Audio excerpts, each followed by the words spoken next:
மாவட்ட இளைஞரணி அமைப்பாளர் அண்ணன் சு சண்முகம் அவர்களே மற்றும்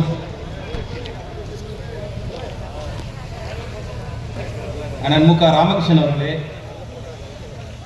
அக்கா ராஜேஸ்வரி அவர்களே, அண்ணன் அரு வீரமணி அவர்களே,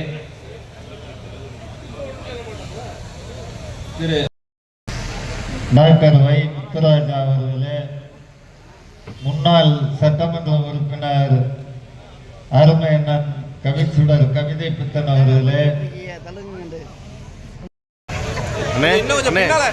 பின்னால வந்து எல்லாம் தெரியும். இங்க இருக்கு, நீங்க இங்கிட்டு வாங்க. எங்கம்மா போறேம்மா? அங்க வாமா, மேல போமா. எப்படிமா வாங்குவீங்க? பின்னாடி வாங்க, பின்னாடி வாங்க, பின்னாடி வாங்க. பின்னால போ. நீங்க போஸ்ட் கையில இல்ல, வெறும் பேப்பர்ல. பின்னால வாங்க. ரெண்டு பேர் மட்டும் நீங்க ஒரு ஆளு மட்டும் எல்லாத்தையும் தெரியுற மாதிரி சேவிங்ல வரணும். கொஞ்சம் பின்னால வாங்க. எல்லாமே வரணும். Yes no photo. அது மட்டும் 5 ஆண்டு காலம் நம் தமிழ்நாடு முதலமைச்சர் அவர்கள் மகத்தான பல திட்டங்களை தந்து இந்த நாட்டினுடைய முதலமைச்சர்களில் தலை சிறந்த முதலமைச்சராக உயர்ந்து நிற்கின்ற தலைவர். இந்த 5 ஆண்டு காலத்தில் அவர் ஆற்றிய பணிகளை சட்டமன்றத்தில் அவர் சமீபத்தில் உரையை நமது சட்டமன்ற உறுப்பினர் எடுத்து சொன்னார். தமிழக வரலாற்றில் தலைவர் கலைஞர் அவர்கள் பல்வேறு சாதனைகளை கொண்ட ஆட்சியை தந்தார். அதன் தொடர்ச்சியாக நம் முதலமைச்சர் இந்த 5 ஆண்டு காலத்தில் நிறைவேற்றிய திட்டங்களை பார்த்து இந்தியாவின் பல மாநிலங்கள் பின்பற்றுகிறது.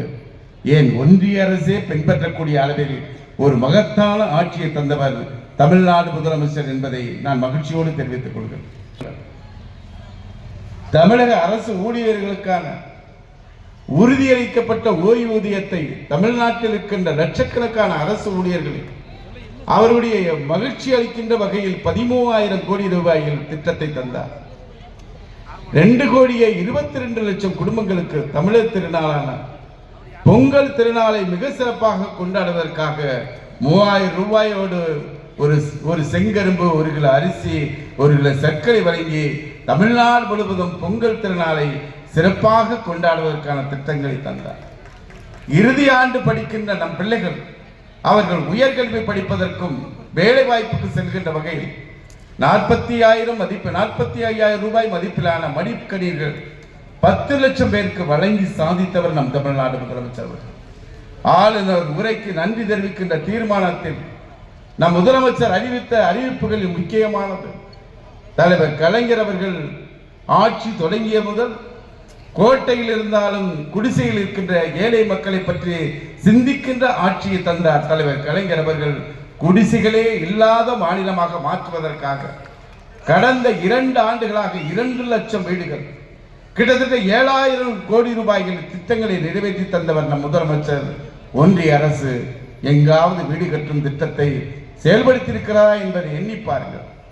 இந்த ஆண்டு நம் முதலமைச்சர் ஆளுநர் உரைக்கான நன்றி தெரிவிக்கின்ற தீர்மானத்தில் 1 லட்சம் வீடுகள் 3,500 கோடி ரூபாயில் ஒதுக்கீடு செய்து மகிழ்ச்சியான அறிவிப்பை தந்தவர் தமிழக முதலமைச்சர் அவர். அதோடு மட்டுமல்ல, 1,080 கோடி ரூபாயில் முதலமைச்சர் கிராமச்சாலை திட்டத்தை அறிவித்திருக்கிறார். இன்றைக்கு இருக்கின்ற அரசு விடுபட்ட அரசு ஊழியர்களுக்கும் பகுதி நேர ஆசிரியர் உட்பட அத்தனை பேருக்கும் திட்டங்களை தந்து இந்த ஜனவரி மாதத்திலேயே பல திட்டங்களை தந்து இன்றைக்கு தமிழ்நாடு மக்களுடைய இதயங்களில் சாதித்திருக்கின்ற தலைவர். நாளைய தினம் தமிழ்நாடு முழுவதும் சட்டமன்றத்தில் அறிவித்த அறிவிப்பு 25ஆம் தேதி. நாளைய தினம் 4ஆம் தேதி 4/2/2026 அன்று தமிழ்நாடு முழுவதும் முதியோர் உதவித்தொகை உட்பட பல்வேறு திட்டங்கள் தமிழக முதலமைச்சர் அறிவித்த 10 தினங்களுக்குள்ளாக திட்டங்களை தீட்டி 1,80,000 பேருக்கு முதியோர் உதவித்தொகை உட்பட அத்தனை திட்டங்களையும் தமிழ்நாட்டில் செயல்படுத்துகின்ற நம்ம முதலமைச்சர் மட்டும்தான். எங்கேயாவது பார்க்க முடியுமா? ஒன்றிய பட்ஜெட் பற்றி நமது வழக்கறிஞர் அண்ணன் செல்லபாண்டியன் கொடுத்த அல்வாவை பற்றி சொன்னார். வழக்கமா மாண்புமிகு இந்த நாட்டுடைய பிரதமர் நரேந்திர மோடியினுடைய ஆட்சியில் திருமதி நிர்மலா சீதாராமன் நிதி அமைச்சர் வழக்கமா ஒரு திருக்குறளை சொல்லி பட்ஜெட் தொடங்குவார். ஆனால் இதுவரைக்கும் தமிழ்நாட்டுக்கு கடந்த காலங்களில் நிதியே வழங்கலை. இந்த ஆண்டு பார்த்தீங்கன்னா திருக்குறளும் இல்லை, எந்த நிதியும் கிடையாது.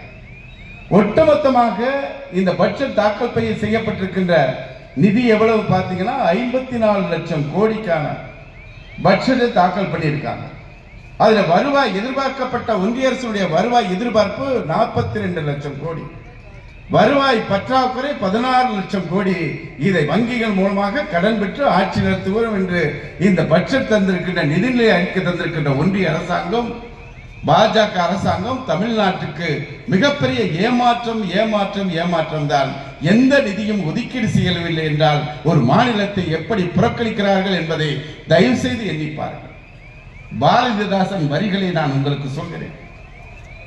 சமத்துவம் தானே சமுதாய வளர்ச்சி, சமத்துவம் தானே சமுதாய வளர்ச்சி, சாதி பேதம் தானே சமுதாயத்தின் வீழ்ச்சி என்று பாரதிதாசன் குறிப்பிட்டு சொன்ன வரிகள் இன்றைக்கு நம் கண் முன்னால் நிகழ்ந்திருக்கிறது. சமத்துவம், திராவிட மாடல் ஆட்சி என்பது சமூக நீதியின் அடிப்படையில் எல்லாரும் சமம் என்ற அடிப்படையில் நம் முதலமைச்சர் உருவாக்கி தந்த திட்டங்களால் பொருளாதார வளர்ச்சி 11.19% உயர்ந்திருக்கிறது. ஆனால் பாஜக ஆட்சி செய்கின்ற பல மாநிலங்களில் பொருளாதார வளர்ச்சி என்பது மிக மிக மோசமான நிலையில் இருக்கிறது. ஜாதியின் பெயரால் பாஜக ஆட்சி செய்கின்ற மாநிலங்கள் மிகப்பெரிய வீழ்ச்சியை சந்திருக்கிறது. தமிழ்நாட்டில் மட்டும்தான் சமத்துவம், சமூக நீதி என்ற அடிப்படையில் இன்றைக்கு பொருளாதாரத்தில் உயர்ந்திருக்கின்ற மாநிலமாக தமிழ்நாட்டை உயர்த்தி காட்டியவர் தமிழக முதலமைச்சர் அவர்கள். ஆக இந்த அளவில் புறக்கணிக்கின்ற ஒன்றிய பாஜக அரசை தேர்தலிலும் நாம் புறக்கணிக்க வேண்டும், அதற்கு தயாராக வேண்டும் என்பதற்காகத்தான் இது போன்ற கூட்டங்களை நாம் நடத்தி கொண்டிருக்கிறோம். திராவிட மாடல் ஆட்சி நடத்துகின்ற தலைவருடைய ஆட்சி என்பது இது வெறும் ஆட்சி அல்ல, ஏழைகளின் அரண். இது வெறும் அரசு அல்ல, தமிழர்களின் அடையாளம் என்பதை நாம் மறந்துவிடக் கூடாது. மீண்டும் நான் உங்களுக்கு சொல்கிறேன், தலைவர் நடத்துகின்ற இந்த திராவிட மாடல் ஆட்சி என்பது இது வெறும் ஆட்சி அல்ல, ஏழைகளின் அரண் என்று சொல்கிறோம். எப்படி 1,30,00,000 குடும்ப தலைவர்களுக்கு 32,000 கோடி ரூபாய் கலைஞர் மகளிர் உரிமை தொகை வழங்கியிருக்கிறார். பெண்களுக்கு கட்டணமில்லா விடியல் பேருந்து பயணம் 1000 கோடி பயணங்களை மேற்கொண்டிருக்கிறார். பல ஆயிரம் கோடி ரூபாயிலே மகளிர் சுய உதவிக்குழு கடன்கள், காலை உணவு திட்டம், நலங்காக்கு ஸ்டாலின், இல்லம் தேடி கல்வி, மக்களை தேடி மருத்துவம், தாய் மாணவர், அன்பு கரங்கள், அன்பு சோலை, இப்படி மகத்தான திட்டங்களை நிறைவேற்றி தந்த அந்த திட்டங்கள் தான் தமிழக முதலமைச்சருடைய திட்டங்கள் தான் ஏழை மக்களுடைய அரணாக இருக்கிறது. இப்படி செயல்படுத்துகின்ற இந்த திட்டங்கள் பல மாநிலங்கள், பல நாடுகள் எல்லாம் பின்பற்றக்கூடிய ஆட்சி தருகின்ற பொழுது இது தமிழர்களுடைய அடையாளமாக எல்லா இடங்களும் எடுத்து செல்லப்படுகிறது. தமிழருடைய பண்பாடு, கலாச்சாரம், வீரம் அத்தனையும் பாதுகாக்கின்ற இந்த தேசத்தினுடைய மிகச்சிறந்த தலைவராக உயர்ந்திருக்கின்ற தமிழக முதலமைச்சருக்கு நாம் அத்தனை பேரும் உறுதியாக அவருக்கு அரணாக நிற்க வேண்டும் என்ற உறுதியை இந்த கூட்டத்தின் மூலமாக எடுத்துக்கொள்ள வேண்டும். தப்பித்தவரி பாஜகவிற்கு அதிமுகவுக்கு ஆதரவாக இருக்கின்ற அத்தனை பேரையும் நம் தமிழக முதலமைச்சர் தலைவர், கழக தலைவர் தலைமையிலான கூட்டணிக்கு நாம் கொண்டு சேர்க்கின்ற அரும்படி நாம் மேற்கொள்ள வேண்டும். ஏனென்றால் தலைவருடைய ஆட்சி தொடர்ந்தால் இந்த திட்டங்களும் தொடரும். அது மட்டுமல்ல, தமிழ்நாட்டுடைய வளர்ச்சிகளும் உயரும். நமக்கு மட்டுமல்ல, நம் அடுத்த தலைமுறையும் பாதுகாக்கின்ற மிக மிக முக்கியமான தேர்தல் என்பதை ஒவ்வொருவரும் மறந்துவிடக் கூடாது. குறிப்பாக இன்றைக்கு தமிழக முதலமைச்சர் கொண்டு வந்திருக்கின்ற திட்டங்களால் நாம் உயர்ந்திருக்கிறோம். இதற்கு முன்பு நடைபெற்ற தேர்தல்கள், பல தேர்தல்கள் நடைபெற்றிருக்கின்றன. சட்டமன்ற தேர்தல்களில் அதிமுக என்று மாறி மாறி போட்டியிட்டு ஆட்சிக்கு வந்திருக்கிறோம். இதற்கு முன்பு நடைபெற்ற சட்டமன்ற தேர்தலுடைய நடைமுறை வேறு. இந்த தேர்தலை பொறுத்த வரைக்கும் ஜனநாயகத்திற்கும் சமூக நீதிக்கும் சவால் விடக்கூடிய தேர்தல், தாய்மொழி தமிழை பாதுகாக்க வேண்டிய தேர்தல். இந்த அறப்போரில் நாம் அத்தனை பேரும் ஒன்றாக பணியாற்றி வெல்வோம் ஒன்றாக என்ற தலைவருடைய கட்டளைப்படி மாபெரும் வெற்றியை, மகத்தான ஒன்றிய அரசிலே நாடாளுமன்றத்திலே அறிக்கை வாசிப்பார். அறிக்கை என்பது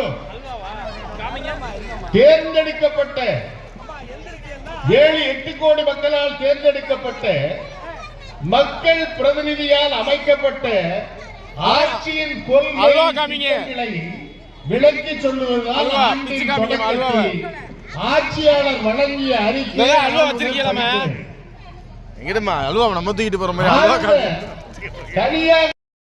ஒன்றிய ஆட்சியில் என்ன கடமை இருக்கிறதோ அதே கடமையால் பொறுப்புத்தான் மாநிலங்களிலே உள்ள ஆளுநருக்கும் இருக்கிறது. அப்ப குடியரசுத் தலைவர் ஆளுநர், அதிலும் குறிப்பாக எதிர்கட்சிகள் ஆளுகின்ற மாநிலங்களிலே உள்ள ஆளுநர் என்ற உறுதியோடு இந்த கூட்டத்தை விட்டு நாம் செல்ல வேண்டும்.